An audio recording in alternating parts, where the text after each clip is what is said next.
예수님을 보아야 한다. 예수님을 보아야 한다. 자, 우리 4월 한 달 동안 계속 영생을 얻으려면 어떻게 해야 된다고 했죠? 예수님을 첫 번째 믿어야 한다. 예수가 우리 구주이신 것을, 우리의 모든 죄와 질병과 고통의 문제를 안고 십자가에 죽으신 것을 믿어야 돼요. 두 번째, 예수님을 알아야 한다. 그분이 누구신지, 주는 그리스도시요 살아계신 하나님의 아들입니다. 그 예수님을 우리가 알아야 돼요. 아는데 머리로만 아는 게 아니라 경험해서 알아야 돼요. 그분을 만나야 되는 것이죠. 오늘 마지막 세 번째로 예수님을 보아야 합니다.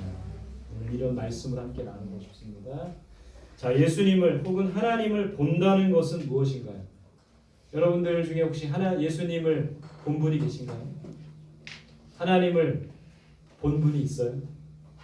여러분, 우리가 예수님을, 하나님을 안 본다는 것은 뭐냐면, 다른 말로 하면 말씀을 깨닫는 겁니다. 말씀을 보고 혹은 듣고 깨닫는 것. 그 말씀을 깨닫는 게 바로 예수님을, 하나님을 보는 거예요. 왜 그러냐면 예수님은 말씀이 육신이 되어서 이 땅에 오셨다고 돼 있어요. 그래서 우리가 예수님을 본다고 할 때 뭐 이상한 것을 보고 환상을 보고 계시를 보고 그것보다도 중요한 것은 말씀을 깨닫는 거예요. 말씀을 깨닫는 거예요. 예전에는 우리 모세가 또는 아브라함이 직접 하나님을 만났죠. 하나님을 보았죠. 그걸 좀 이제 신학적인 용어로 직통계시라고 합니다. 그러니까 직접 하나님을 보는 거예요. 근데 지금 66권의 성경이 만들어지고 난 다음에, 성경을 하나님께서 우리에게 주신 이후에는 직통계시는 없어졌다고 얘기합니다. 물론 하나님을 꿈 가운데, 환상 가운데 보는 분들도 있지만 직접적으로 우리에게 나타나셔서 말씀하기보다는 성경을 통해서 말씀하신다는 거예요. 그래서 우리가 예수님을, 하나님을 본다는 것은 다른 말로 말씀을 안다, 말씀을 깨닫는다라고 할 수 있는 것이죠. 시편 119편 18절 같이 봅시다. 시작. 내 눈을 열어서 주의 율법에서 놀라운 것을 보게 하소서. 그래서 우리가 이렇게 기도해야 됩니다. 우리의 눈을 열어주셔서 주의 율법에서, 주의 말씀에서 놀라운 것을 보게 하소서. 그러니까 오늘 우리가 예배의 자리에 나와서 우리는 주님을 보아야 되는데, 하나님을 보아야 되는데 말씀을 통해 보는 거예요. 말씀을 듣고 말씀을 보면서 살아계신 하나님을 만날 수 있어야 된다는 것이죠. 말씀을 통해 주님을 볼 수 있기를 간절히 소망합니다. 두 번째, 예수님을, 하나님을 본다는 것은 뭐냐면 은혜를 체험한다는 거예요. 여러분, 하나님은 우리가 알다시피 예수님은 눈에 보이지 않으십니다. 그러나 우리와 함께 하시는 거예요. 여러분, 공기가 눈에 보입니까? 안 보입니까? 근데 공기가 있어요? 없어요? 하나님은 그런 존재예요. 우리 눈에 안 보이지만 하나님은 살아계시고 우리 가운데 임재하시는 거예요. 우리가 어떻게 뭘 느낄 수 있습니까? 공기가 안 보이지만 공기가 있다는 걸 어떻게 느낄 수 있어요? 한번 코하고 입하고 한번 막아보세요. 숨을 쉬지 말아보세요. 그러면 공기가 필요하다는 거 우리가 알죠. 여러분, 눈에 보이진 않지만 주님이 우리 가운데 임재하신다는 것, 은혜를 체험하는 것을 통해서 알 수 있다라는 거예요. 그래서 여러분, 우리가 예배의 자리에 나와서 주님을 본다, 주님 만난다는 것은 은혜를 경험하는 것입니다. 말씀 봅시다. 시작. 그는 하나님께 기도함으로 하나님의 은혜를 베푸사 그로 말미암아 기뻐 외치며 하나님의 얼굴을 보게 하시고 사람에게 그의 공의를 회복시키시느냐. 하나님의 은혜를 베푸사, 우리에게 은혜를 베풀어 주시는 거예요. 그렇게 되면 하나님의 얼굴을 보게 되는 것이죠. 그래서 여러분, 하나님을 본다, 예수님을 본다, 뭐 계시를 보거나 환상을 보는 게 아니라 은혜를 체험하는 거예요. 그래서 여러분, 예배 가운데 주님의 은혜를 체험하는 우리들이 되었으면 좋겠습니다. 세 번째, 하나님을 본다, 예수님을 본다는 것은 영안이 열리는 거예요. 이건 조금 이게 어려울 수 있어요. 영안이 열린다. 이 영안이 뭡니까? 영적인 눈이라는 거예요. 여러분, 우리 사람은 육이 있죠. 육신이 있습니다. 또 뭐가 있어요? 영이 있어요. 영은 하나님과 교통하고 하나님께 예배드릴 때도 영과 진리로 예배드린다고 하잖아요. 그래서 여러분, 우리 사람은 육신과 혼과 영으로 이루어져 있습니다. 우리의 눈도 마찬가지예요. 우리 육신의 눈이 있지만 영적인 눈도 있는 거예요. 그래서 하나님을 본다, 예수님을 본다 할 때 그것은 영안이 열리는 거예요. 영적인 눈이 열리는 겁니다. 말씀 한번 볼게요. 시작. 기도하여 이르되 여호와여 원하건대 그의 눈을 열어서 보게 하옵소서 하니 여호와께서 그 청년의 눈을 여심해 그가 보니 들말과 불병거가 산에 가득하여 엘리사를 불렀다. 열왕기하에 보면 엘리사가 등장하고 엘리사의 사환이 등장해요. 이 말씀에 나오는 이 눈을 그의 눈을 열어서 할 때 이 눈이 바로 영안이라는 거, 영적인 눈이라는 겁니다. 오늘 이 열왕기하의 배경을 좀 살펴보면요, 아람 군대가 이스라엘에 쳐들어왔습니다. 그 아람 군대가 이스라엘에 쳐들어왔는데 엘리사를 잡으려고 했어요. 왜냐하면은 이 엘리사가 하나님께 기도하고 하나님과 교통하는 사람이기 때문에 아람 군대의 동선이라든지 아람 군대의 어떤 그런 침략 계획을 다 아는 거예요.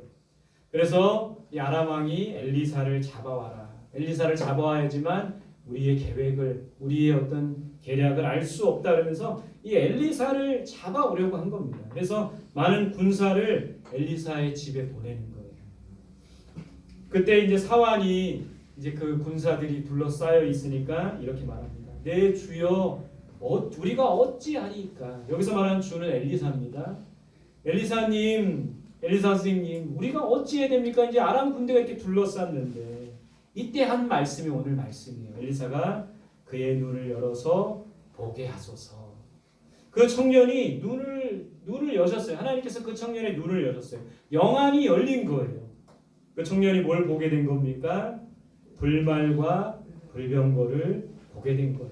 불말과 불병거는 하나님의 군대를 말하는 거예요. 하나님의 군대가 우리와 함께 하신다는 이 믿음의 눈을 열어서, 영안을 열어서 보게 되었다는 겁니다.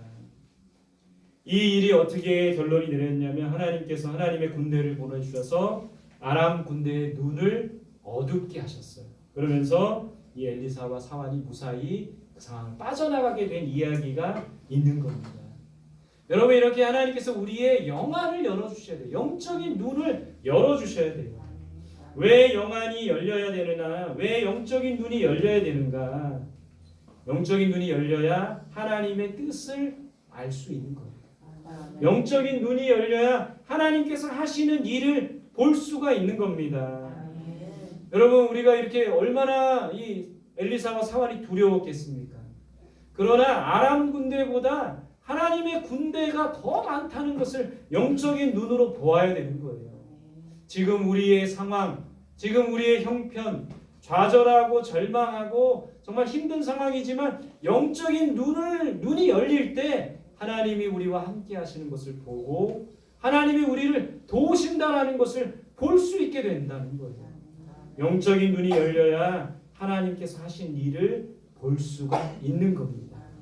근데 여러분, 이 영안이 열린다는 것을 오해하지 말아야 된다는 것은 영안이 열린다고 점쟁이가 되면 안 돼요. 무슨 말인고 하니 영안이 열린다고 하면서 어떤 사람이 미래가 보인다 그러고 내 앞날이 보인다 그러고 다른 사람의 미래가 보인다고 하면서 점쟁이 노릇을 하려는 사람들이 있습니다. 그거는 올바른 영안은 아닌 거예요. 영안을 우리에게 왜 열어주시냐면 어떤 사람들의 미래를 점치고 내 미래가 어떻게 될까 궁금해서 그 영안을 열어주시는 것이 아니라 영안을 열어주시는 것은 하나님의 뜻을 깨닫기 위함이라는 거예요. 그래서 여러분, 우리가 이제 기도하다가 영적인 영안이 열릴 때 점쟁이가 되면 안 돼요. 너의 미래가 어떻게 될 것이다. 나의 미래가 어떻게 될 것이다. 점지해 주는 것이 영안이 열리는 목적이 아니라는 거예요. 꼭 기억하셔야 됩니다. 여러분, 오늘 이 본문 말씀은 욥에 대해서 우리가 또 함께 나눌 거예요. 욥에 대해서. 욥이 영안이 열려서 하나님을 보게 된 과정을 보면서 우리도 이런 욥과 같이 하나님을 보는 사람이 되었으면 좋겠다는 거예요. 욥은 우스 땅에 살고 있었습니다. 성경에 우스 땅이라고 돼 있어요. 정확한 위치가 어딘지 모르지만 중앙아시아, 중동 지역의 어느 지점이라고 성경은 해석자들은 해석을 합니다. 이 욥은 온전하고 정직한 사람이었어요. 하나님 앞에서도 사람 앞에서도 온전하고 정직한 사람. 또 욥은 성경이 평가하기를 하나님을 경외하며 악에서 떠난 사람이라고 했어요. 자녀들이 많이 있었습니다. 아들이 몇 명이요? 7명이고 딸이 3명 있었어요. 재산이 어마어마하게 많았어요. 성경은 기록하고 있어요. 양이 얼마요? 7,000마리, 낙타가 3,000마리, 소 500마리가 아니 결이라는 건 뭐냐면 2마리를 한 결이라고 되어 있어요. 1,000마리죠. 암나귀가 500마리. 어마어마한 재산을 갖고 있는 거예요. 그래서 성경에 뭐라고 되어 있냐면 동방 사람 중에 가장 훌륭한 자다. 우리가 읽는 개역개정에 이렇게 되어 있지만 공동번역이나 표준세 번역에 보면 동방에서 으뜸가는 부자였다 이렇게 되어 있어요. 그러니까 얘는 욥은 모두 갖춘 사람, 모든 것을 갖춘 사람이었어요. 부유했죠. 신앙이 좋았죠. 가정이 화목했죠. 많은 사람들에게 존경받고 칭찬받는 그런 사람. 모든 것을 갖춘 그런 사람. 여러분 우리가 욥과 같은 사람이 되었으면 좋겠어요. 부유하기도 하고 신앙도 좋고 사람들에게 신망도 받고 정직한 사람. 게다가 가정도 화목하고 좋은 그런 우리들이 되었으면 좋겠습니다. 근데 욥과 같은 사람이 되되 욥의 시험을 받지 않으면 좋을 것 같아요. 그렇죠? 사단이 이제 욥에게 이렇게 욥을 시험하려고 합니다. 욥을 치면 욥이 갖고 있는 모든 재산을 날려버리면 하나님을 욕할 것이라고 생각했어요. 그래서 사탄이 하나님을 성경 욥기에 보면 하나님을 찾아와서 이렇게 말합니다. 욥이 까닭 없이 하나님을 경외하리이까 이제 주의 손을 펴서 그의 모든 소유물을 치소서 그리하시면 틀림없이 주를 향하여 욕하지 않겠나이까. 그러니까 욥이 이렇게 하나님을 경외하고 정직하고 바르고 온전할 수 있는 것은 욥에게 하나님이 복을 주시기 때문이 그런 것이 아닙니까? 욥을 한번 쳐보세요. 어떻게 하는지. 주를 욕하지 않겠습니까? 이런 시험을 하려고 하는 거예요. 욥기 1장 12절 같이 봅시다. 시작. 여호와께서 사탄에게 이르시되 내가 그의 소유물을 다 내 손에 맡기노라. 다만 그의 몸에는 내 손을 대지 말라. 사탄이 곧 여호와 앞에서 놀라마니. 어떻게 보면 이제 거래가 이루어진 거예요. 하나님은 욥에 대해서 자신감이 있으신 거예요. 그래서 이제 욥의 사탄에게 모든 것을 맡겼고 욥의 것들을 하나하나 이제 사탄이 없애기 시작합니다. 가축을 다 없앤 거예요. 낙타, 수많은 양, 소, 종들마저 다 죽은 겁니다. 게다가 자녀들이 죽임을 당한 거예요. 게다가 온몸에는 종기가 나서 온몸이 완전히 망가진 거예요. 엄청난 시련과 고통을 받은 거죠. 모든 것을 잃어버렸어요. 졸지에 부유함도 가족도 종들도 가축도 다 잃어버리고 자기 몸에 어떤 질병 종기까지 나가서 그 막 몸을 긁어도 낫지 않는 그런 고통 속에 하루하루를 살아갑니다. 옆에서 지켜보던 아내가 이런 말을 했어요. 하나님을 욕하고 죽으라. 욥의 친구들이 와가지고 이렇게 말합니다. 내 죄 때문에 내가 고난받는 것이다. 욥은 너무너무 힘들었어요. 지금 받는 고통도 힘들지만 옆에서 위로해주고 격려해주고 믿음으로 함께해야 할 사람들이 아내가 하나님을 욕하고 죽으라. 또 친구들의 비난과 비방이 욥을 더 힘들게 만들었다라는 겁니다. 욥이 이런 고백을 했어요. 욥기 23장 8절 9절에 보면 같이 봅시다. 시작. 그런데 내가 앞으로 가도 그가 아니 계시고 뒤로 가도 보이지 아니하며 그가 왼쪽에서 일하시나 내가 만날 수 없고 그가 오른쪽으로 돌이키나 배울 수 없구나. 하나님에 대한 믿음조차도 잃어버리고 있는 겁니다.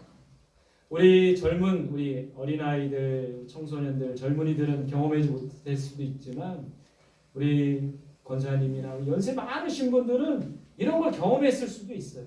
수많은 어려움들이 나에게 밀려오고 우리 가정에 어려움들이 있고 고난이 있을 때 정말 하나님이 계신 것 같지 않고 하나님이 나와 함께 하시지 않는 것 같다라는 그런 생각, 믿음조차도 잃어버릴 때가 있다라는 것이죠. 우리 젊은 분들도 이런 걸 경험할 때가 있는 거예요. 앞으로 가도 아니 계시고 뒤로 가도 보이지 아니하시며 왼쪽에서 일하시니 만날 수 없고 오른쪽에 가나 배울 수 없는 거구나.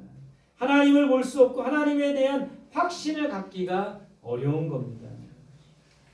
여러분 지금도 이렇게 삶이 고된 사람들, 삶이 너무 고되고 힘들면 믿음조차도 잃어버리는 그런 사람들이 있다라는 거예요. 우리의 눈을 한번 주변을 돌아봅시다. 코로나19로 제가 아는 분 2주간 그 확진자와 밀접촉을 해가지고 2주간 자가격리하는 분이 있는데 이게 보니까 너무너무 힘든 거예요. 남편이 군인인데 남편은 부대에서 격리를 하고 우리 여자분은 우리 두 어린아이를 데리고 2주간 격리하는데 너무너무 힘든 거예요. 또 제가 아는 우리 동기 목사님이 케냐에서 선교하시는데 남편이 코로나로 현지에서 확진받아서 돌아가신 거예요. 그러니까 2주간 한국에 유고를 가져와서 격리하고 장례식을 치르는 그런 코로나로 인해서 굉장히 어려움을 겪고 있고 지금도 어려움을 겪고 있어요. 염려와 걱정, 스트레스가 만병의 원인이라고 하죠. 이 스트레스 때문에 걱정 때문에 염려 때문에 잠을 잘 못 자고 불면증에 걸리고 힘들고 고통받고 뼈가 마르고 살이 빠지고 그런 고된 삶을 살아가는 분들이 우리 가운데도 있습니다. 질병과 아픔, 암투병으로 정신적인 질병으로 우울증이나 공황장애 이 정신적인 질병은 나만 힘든 것이 아니라 우리 가족 전체를 힘들게 만들어버리는 것이죠. 경제적인 압박, 돈 문제 여러 가지 이런 경제적인 압박이 우리에게 막 밀려오는 겁니다. 인간관계의 어려움, 부부간의 갈등, 부모와 자녀 간의 갈등, 또 목회자와 성도 간의 갈등으로 인해서 굉장히 힘들고 고통스러운 삶을 살아가고 있는 많은 사람들. 그분들이 이런 질문을 던지는 거예요. 하나님이 정말 살아계신가? 살아계시다면 왜 이렇게 힘들고 고통스러운 시간을 보낼 수밖에 없는가? 하나님이 살아계시다면 과연 어디에 계신가? 이런 질문을 던지고 있는 사람들이 지금도 있다라는 것이죠. 욥이 그런 상황이었어요. 그러나 욥이 믿음으로 고백하고 있습니다. 같이 봅시다. 시작. 그러나 내가 가는 길을 그가 아시나니 그가 나를 단련하신 후에는 내가 순금같이 되어 나오리라. 욥이 힘들고 고통스러운 시간을 보내고 있지만 믿음으로 고백하고 있는 거예요. 그러나 나의 가는 길을 그가 아시나니 그가 나를 단련하신 후에는 순금과 같이 되어 나옵니다. 하나님이 보이지 않지만 믿음으로 고백하고 있는 욥의 모습을 봅니다. 내가 가는 길을 하나님께서 하신다. 하나님께 맡겨야 돼요. 우리의 앞길을 우리의 미래를 하나님께 맡겨야 됩니다. 그가 나를 단련하신 후에 우리를 다듬으시는 거예요. 왜냐하면 순금같이 되어 나오게 하시기 위해서 깨끗하고 순전한 금과 같은 그런 존재가 되기 위해서 깨끗하고 순전한 그릇으로 만들기 위해서 우리를 단련하신다라는 것이죠. 자, 욥이 뒷부분에서 이런 고백을 합니다. 욥기 마지막 장에서 끝부분에서 이런 고백을 해요. 같이 볼게요. 시작. 내가 주께 대하여 귀로 듣기만 하였사오나 이제는 눈으로 주를 배웠나이다. 그러므로 내가 스스로 거두어들이고 티끌과 재 가운데서 회개해야 하나이다. 여러분, 만약 욥이라는 사람이 엄청난 부자였죠. 신앙도 좋았죠. 많은 사람들에게 정직하고 바른 사람이었죠. 그러고 인생을 끝냈으면 아마 귀로 하나님을 듣기만 했을 거예요.